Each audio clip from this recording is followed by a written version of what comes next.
Question book से और इससे क्वेश्चन भी आते हैं भाई लोग, ठीक है? आप चिंता मत कीजिए, इससे क्वेश्चन आएंगे नहीं आएंगे, आप भूल जाइए, बस आप 10 दिन फॉलो करके देखिए। अगर 10 दिन में बेनिफिट आपको नहीं होता तो फिर आप जहां मर्जी वहां जा सकते हैं, जिनका कोर्स लेना है उनका ले सकते हैं। ये बात मैं आपको मैं क्लियर कर दूं। देखिए अगर आप करंट अफेयर्स छोड़ रहे हैं तो एग्जाम को भूल जाइए, एग्जाम निकलेगा आपसे, क्योंकि बहुत मिनिमम चांस हो जाएगा आपका एग्जाम बिना विदाउट करंट अफेयर्स इस टाइम जाने का। बहुत कम ईआर कैटेगरी है, ईआर के लिए आप 68 से 70 नंबर टारगेट कीजिए, क्योंकि इसमें लिमिटेड सीट है भाई, सीट कम है इसलिए कट ऑफ थोड़े हाई फाई जाएंगे। क्या करें, देखिए आप ओल्ड जीरो पे बिल्कुल मत पड़िएगा भाई, ओल्ड जीरो से क्वेश्चन नहीं आता, अगर आएंगे भी एग्जाम में तो बिल्कुल छोड़ दीजिएगा। कोई देखिए सब क्वेश्चन सॉल्व करना एग्जाम में नहीं होता है, ठीक है? एग्जाम में सब सोचिए कि 100 के 100 क्वेश्चन सॉल्व कर दे तो नहीं पॉसिबल है, किसी के बस की बात नहीं है। तो नमस्कार, मेरा नाम विकास और आप देख रहे हैं वैकेंसी विद विकास। देखिए हम लोग बात करेंगे बिहार पुलिस मद निषेध एग्जाम को लेकर कि इसकी एग्जाम की डेट क्लियर हो चुकी है भाई लोग। कल ही आपके जो बिहार पुलिस के साइट पे इसकी जो नोटिफिकेशन है, कैलेंडर जो वार्षिक कैलेंडर है सारे जारी कर दिए गए। उसमें साफ साफ अब मैं आपको दिखा भी दूंगा आगे कि उसमें कब कब कौन से एग्जाम फॉर्म आएंगे और कौन से कब इसके एग्जाम होंगे। जैसे कि मध्य निषेध के एग्जाम को लेकर बात करें तो हम लोग इसमें आपको साफ साफ उसमें दिख भी रहा है भाई लोग कि आपकी जून में स्टार्ट है, ठीक है?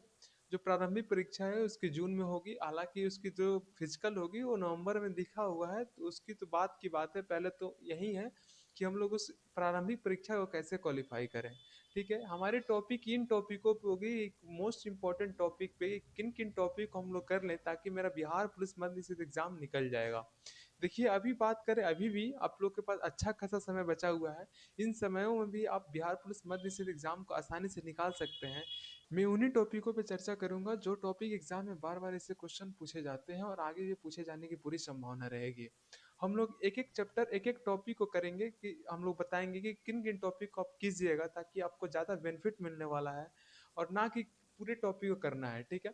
कुछ कुछ ऐसे चुनिंदे टॉपिक है जिनको आप कीजिएगा तो आपको काफ़ी ज़्यादा बेनिफिट मिलेगा, क्योंकि एग्जाम में मैक्सिमम उन्हीं टॉपिक से क्वेश्चन आते हैं जिन टॉपिक को हम बताएंगे। देखिए आप अभी से भी तैयारी कर सकते हैं, ठीक है? अगर आप अभी से भी अपना, अगर फ्रेशर भी हैं आप लोग, तो प्लीज़ आप लोग से रिक्वेस्ट कर रहे हैं आप इस वीडियो को पूरा देखिए। या जो भी आप है, जो अगर आप चाहते हैं कि मेरा मंथ में सिलेक्शन हो तो ये वीडियो आपके लिए काफ़ी हेल्पफुल होने वाली है। अगर आप वीडियो में पहले नए हैं तो सब्सक्राइब कीजिएगा भाई लोग, और वीडियो को जरूर लाइक कर दीजिएगा एक बार, ठीक है? हम लोग एक एक टॉपिक करके चर्चा करेंगे कि किन किन टॉपिक को, जैसे कि हम लोग स्टार्ट करते हैं मोस्ट इंपॉर्टेंट टॉपिकों में से करंट अफेयर्स को लेकर। ठीक है, करंट अफेयर्स काफ़ी सारे भाई लोग सोचते हैं कि भैया करंट अफेयर्स नहीं करेंगे तो एग्जाम निकल जाएगा, या करंट अफेयर्स छोड़ दें, या कैसे करें, अगर करना है तो कैसे करें करंट अफेयर्स। सबसे पहली बात मैं क्लियर कर दूं। देखिए अगर आप करंट अफेयर्स छोड़ रहे हैं तो आप एग्जाम को भूल जाइए, एग्जाम निकलेगा आपसे, क्योंकि बहुत मिनिमम चांस हो जाएगा आपका एग्जाम बिना विदाउट करंट अफेयर्स इस टाइम जाने का। बहुत कम चांस हो जाएगा कि आपका एग्जाम कोई निकल जाएगा। ये जो सच्चाई है भाई, ठीक है? आजकल के जो पैटर्न चल रहे हैं, चाहे वो पीछे आप कोई भी एग्जाम देख लीजिए, आप सोचिएगा कि मैं केवल हिस्ट्री, पॉलिटिक्स, ज्योग्राफी, इकोनॉमिक्स, जितने भी पर्सन है इसको कर लूँ तो मेरा सिलेक्शन हो जाएगा, तो आप कतई भूल कर रहे हैं। आपका बहुत कम चांस हो जाएगा। लेकिन अगर आप करंट अफेयर्स को कर रहे हैं तो आपका मैक्सिमम चांस है कि आपका उसमें सिलेक्शन हो जाएगा। और करंट अफेयर्स करना कोई बड़ी बात नहीं है भाई, बहुत आसान चीज़ है। करंट अफेयर्स आपको डेली बेसिस पे करना पड़ेगा। मैं करंट अफेयर्स को भी उन टॉपिकों के बारे में चर्चा करूंगा जो मोस्ट इंपॉर्टेंट टॉपिक है, जो करंट अफेयर्स में क्वेश्चन पूछे जाते हैं, ठीक है? तो सबसे देखिए करंट अफेयर्स को क्या कीजिए, आप लोग करंट अफेयर्स को कैसे पढ़िए, कैसे आप लोग याद कीजिए उसको। अगर आपसे याद नहीं हो रहा, सबसे पहले आप एसपीडी बुक से पढ़िए भाई लोग। अगर आप बुक से तैयारी नहीं करना चाहते, अगर आप चाहते हैं कि किसी ऑनलाइन जो क्लास करते हैं उनसे पढ़ लें, या कोई भी जो भी करंट अफेयर्स यूट्यूब में बहुत सारे टीचर कराते हैं करंट अफेयर्स के लेक्चर, उनसे पढ़ लें, तो देखिए आप बिल्कुल पढ़ सकते हैं, नो डाउट, उससे कोई दिक्कत नहीं हो रहा करंट अफेयर्स पढ़ने में, ठीक है? अब जाइए करंट अफेयर्स पढ़िए, कोई दिक्कत नहीं है। लेकिन फिर भी अगर आप एसपीडी बुक से करना चाहते हैं तो उससे भी कवर हो जाएंगे भाई लोग, ठीक है? अब बात रहा भैया, अगर हम खुद से पढ़ रहे हैं, हम किसी ऑनलाइन टीचर से नहीं पढ़ रहे हैं, कोई करंट अफेयर्स नहीं पढ़े, तो कैसे पढ़े करंट अफेयर्स को? कैसे पढ़े ताकि मेरा करंट अफेयर्स ज्यादा दिन तक याद रहे और अच्छा क्वेश्चन भी उससे लड़ जाए? देखिए सबसे स्पीडी से मैंने पहले क्लियर कर चुका हूँ। आप लोग करंट अफेयर्स स्पीडी से ही पढ़े, क्योंकि स्पीडी से क्वेश्चन आते हैं भाई लोग। स्पीडी से बिहार के एग्जाम में डायरेक्ट करंट अफेयर्स से क्वेश्चन आएंगे, और क्वेश्चन आएंगे और बनेंगे भी। तो उसको पढ़ना क्या क्या है, देखिए सबसे पहले कुछ चुनिंदा टॉपिकों के बारे में बात करते हैं। चुनिंदा टॉपिकों में आपके सबसे पहले अपॉइंटेड, जो जो नई नई नियुक्ति हुई है उन चीज़ों को आप जरूर देखिए एक बार, क्योंकि जो जो नियुक्ति हुई है वो ज़्यादातर क्वेश्चन पूछते हैं हमारे बिहार के एग्जाम में। दूसरा चीज का बारे में बात करें तो जो सैन्य अभ्यास हुए हैं, जितने भी सैन्य अभ्यास हुए हैं उनको सारे नोट्स आप याद कर लीजिए कि कब कब कौन से सैन्य अभ्यास हुए हैं और कहाँ हुए हैं। इन इन बातों पे आप एक बार दो बार पढ़िएगा उसको, करंट अफेयर्स को, तो आपको आसानी से याद हो जाएंगे। देखिए करंट अफेयर्स कभी भी याद करने की कोशिश मत कीजिए कि हाँ भाई इस पीडी का पहला बुक पेज नंबर है तो उसको हम याद करने बैठ जाए। नहीं, याद नहीं करना है, बस आपको रीड करना है कि हाँ ये सैन्य अभ्यास यहाँ हुआ था, ये सैन्य अभ्यास यहाँ हुआ था, इनके इनके बीच ये अभ्यास होता है। आप कम से कम इसको 4 से 5 बार जैसे पढ़ोगे आपको सारे चीज ये याद हो जाएंगे, फिर आपको भूलने की कोई जरूरत नहीं होगी, भूलेंगे ही नहीं आप। क्योंकि वहाँ टिक करना होता है। बस आप उस चीज़ को रीड कीजिए, कम से कम 4 से 5 बार जब जब पढ़िएगा उसको, तो ऑलरेडी वो याद हो जाएँगे कि हाँ भाई, ये सैन्याभ्यास इसके बीच हुआ है। दूसरा टॉपिक हो गया सैन्याभ्यास। तीसरा आप क्या कीजिएगा, तीसरा आप ज़रूर करके जाइएगा नियुक्ति, वो जो राष्ट्रपति कौन, मतलब कौन राष्ट्रपति है, उनका नाम क्या है, कहाँ के राज्यपाल हैं, ये पूरा स्टेट के जो राज्यपाल है ये सब है, इनको याद कर लीजिएगा, क्योंकि इससे क्वेश्चन पूछ पूछ दिए जाते हैं कि ये भाई ये नाम है, ये कहाँ के राज्यपाल है, या चाहे असम के राज्यपाल कौन है। ये ऐसे ऐसे क्वेश्चन आते हैं जो कि आपको एग्जाम में मतलब बन भी जाते हैं ऐसे ऐसे क्वेश्चन। ठीक है, तो आप इसको इन चीज़ों को देख लीजिएगा एक बार। और चौथा चीज़ आप क्या कीजिएगा, जो स्पीडी के जो लास्ट के जो जनवरी फरवरी मार्च अप्रैल जो ऐसे कर करके हैं, 2025 के सारे करंट अफेयर्स जनवरी से लेकर आपका दिसंबर तक क्लियर कर लीजिएगा। अभी तो मैं बोलूंगा आप 2026 के फरवरी तक इसको क्लियर करके जाइए, क्योंकि फरवरी तक क्वेश्चन आने की पूरी संभावना है।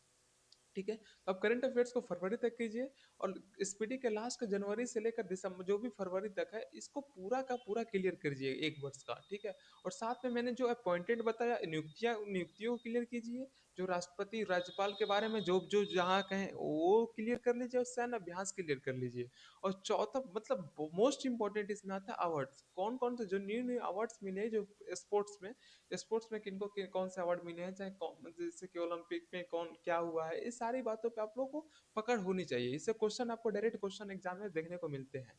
तो मैं उम्मीद करता हूँ, अगर फिर भी आपको एक अच्छी अगर अगर करंट अफेयर्स की वीडियो चाहिए, अगर आप चाहते हैं कि करंट अफेयर्स पे भी हम अपने जो टेलीग्राम पे जो टॉपिक चलाते हैं, ठीक है, अगर उसमें भी करंट अफेयर्स हम इंक्लूड करें, तो प्लीज कमेंट पर जरूर करंट अफेयर्स लिख दीजिएगा कि हाँ भैया करंट अफेयर्स का भी टॉपिक जो आप कराते हैं क्विज में, जो टेलीग्राम पे, अगर देखिए पहले पहले बता दूं, अगर आप टेलीग्राम ज्वाइन नहीं किए हैं भाई लोग, तो प्लीज आप जरूर ज्वाइन कीजिए। आप लोग को वहाँ काफी हेल्पफुल होगा। हम लोग डेली टॉपिक देते हैं भाई लोग, चाहे वो पॉलिटी हो चाहे हिस्ट्री हो, हर एक टॉपिक देते हैं कि इतना आपको करके आना है भाई।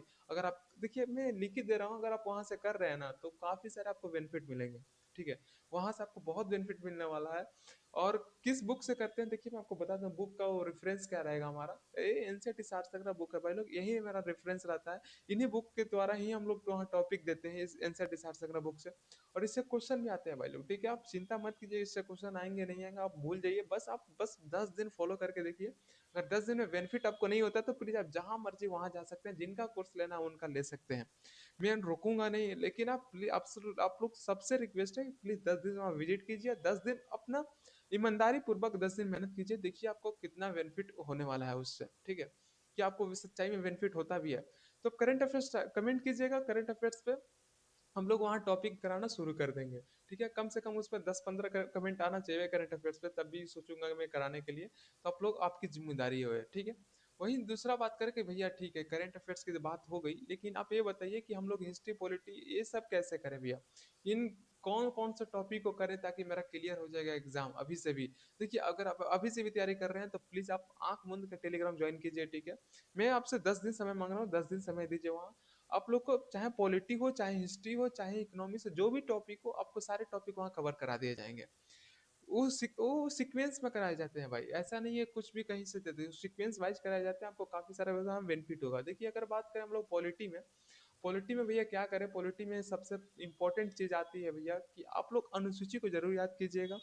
अनुसूची और भाग, इससे क्वेश्चन पूछते हैं भाई लोग। अनुसूची और भाग दो बहुत इंपॉर्टेंट टॉपिक बन जाती है हमारे पॉलिटी के चैप्टर में। अनुसूची और भाग को आप पूरे रट जाइएगा, जो जो जितनी अनुसूची है जितनी भाग है सारे के सारे आपको रटी होनी चाहिए। तीसरा चीज, आप 1 से 100 तक आर्टिकल को रट जाइए। ये एनसीईआरटी शासन में बहुत अच्छा से दिया हुआ है, 100 तक आर्टिकल, आप इसको रट ही जाइए। ठीक है, क्योंकि डायरेक्ट आपको कोई भी पॉलिटी में घुमा उमा क्वेश्चन नहीं देते हैं भाई लोग। पॉलिटी में कांस्टेबल लेवल के एग्जामों में देखें तो आपको डायरेक्ट क्वेश्चन मिलेंगे कि हाँ भाई आर्टिकल 15 में क्या है, आर्टिकल 16 में क्या है, आर्टिकल 17, ऐसे क्वेश्चन डायरेक्ट मिलेंगे। तो इसलिए मैं चाहता हूँ आप 1 से 100 तक याद कीजिएगा, तो आपके काफी सारे बेनिफिट होंगे आगे। जितने भी कोई भी क्वेश्चन आएगा पॉलिटी में, आपको बहुत आसानी हो जाएगी याद करना या क्वेश्चन को सॉल्व करना। अब बस तीन चीज को कीजिए। कौन, अनुसूची को कीजिए पहला, दूसरा भाग कीजिए, तीसरा 1 से 100 तक आर्टिकल आप याद कर लीजिए, दूसरा तीसरा चौथा कुछ करना ही नहीं है आपको। चौथा कुछ नहीं करना है, बस आप इतना कीजिए। वही बात करें अब हिस्ट्री में, देखिए हिस्ट्री में आप मॉडर्न हिस्ट्री पे ज्यादा फोकस कीजिएगा भाई लोग, क्योंकि मॉडर्न हिस्ट्री से हालांकि हालांकि पीछे क्वेश्चन नहीं आ रहे थे, लेकिन इस बार मध्य निषेध में क्वेश्चन आएंगे भाई लोग, और मॉडर्न हिस्ट्री से ही आएंगे। ऐसा नहीं है कि हम लोग एंशियंट और मेडिवियल छोड़ने वाले हैं, नहीं बिल्कुल नहीं छोड़ने वाले हैं। लेकिन मॉडर्न हिस्ट्री पे ज्यादा ध्यान देना है। मॉडर्न हिस्ट्री में बात करें तो हम लोग गांधी युग को पूरा करना है।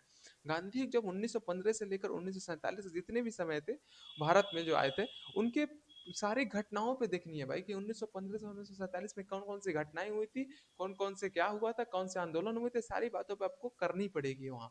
ठीक है। तीसरा आपको दूसरा चीज मॉडर्न हिस्ट्री में क्रांति 1857 में क्रांति को देख लेनी है। ठीक है। 1857 में क्रांति देख लेनी है, और आपकी 1915 से 1947 से पूरी आपकी रेटिंग होनी चाहिए। मॉडर्न हिस्ट्री में आप इससे ज्यादा कुछ कर भी नहीं पाइएगा, क्योंकि इससे दो ही चीज से बहुत सारी चीज कवर हो जाते हैं। लेकिन आप दो चैप्टरों पे पूरा एकदम फोकस करके पढ़िएगा इसको, ठीक है, याद कर लीजिएगा इसको। वही बात करें भैया लोग कि एंशियंट में क्या करें, देखिए एंशियंट और मेडिवियल के बारे में हम लोग टेलीग्राम पे चर्चा कर लेंगे भाई लोग। ठीक है, वहां से आप ज्वाइन कीजिए, टेलीग्राम चैनल का लिंक डिस्क्रिप्शन में मिलेगा भाई लोग। अगर आप लोग वहाँ ज्वाइन कीजिएगा तो आप लोग को पता चल जाएगा कि एंशियंट और मेडिवियल में क्या क्या करनी है, क्या छोड़नी है। वहाँ बहुत कम टॉपिक है, जैसे कि बात करें तो एंशियंट में आपको केवल बौद्ध धर्म जैन धर्म ही करनी है, क्योंकि उससे ज्यादा आप कर भी मतलब आपको मौर्य साम्राज्य तक जाना है। ठीक है, आपको आपको उतना अच्छा नहीं लगता है इंसिडेंट पढ़ना, लेकिन इसलिए आप क्वेश्चन उसी से आते हैं, बौद्ध धर्म से आते हैं, जैन धर्म से आते हैं, और मौर्य साम्राज्य से मैक्सिमम क्वेश्चन आएंगे। ऐसे क्वेश्चन आएंगे जो मैक्सिमम लोगों से बन जाएंगे। अगर कोई नहीं बन रहा है क्वेश्चन, तो समझिए कि काफी सारे मतलब ऐसा क्वेश्चन है कि बहुत कम लोग बना पा रहे हैं, तो उसको आप भूल जाइएगा। देखिए, सब क्वेश्चन सॉल्व करना एग्जाम में नहीं होता है। ठीक है, एग्जाम में सब सोचिए कि 100 के 100 क्वेश्चन अगर सॉल्व कर दे तो नहीं हो पॉसिबल है, किसी के बस की बात नहीं है।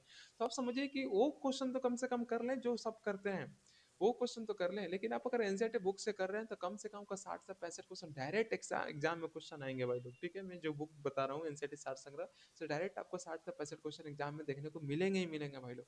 वही बात करें भैया इकोनॉमिक्स में क्या करें, देखिए इकोनॉमिक्स बहुत इंपॉर्टेंट चैप्टर बनने वाली है ये आपकी मध्य निषेध एग्जाम में। इकोनॉमिक्स में आप बस आरबीआई को कवर कीजिए, और दूसरा चीज बैंकिंग को कवर कीजिए। आरबीआई बैंकिंग को बिल्कुल रट जाइए।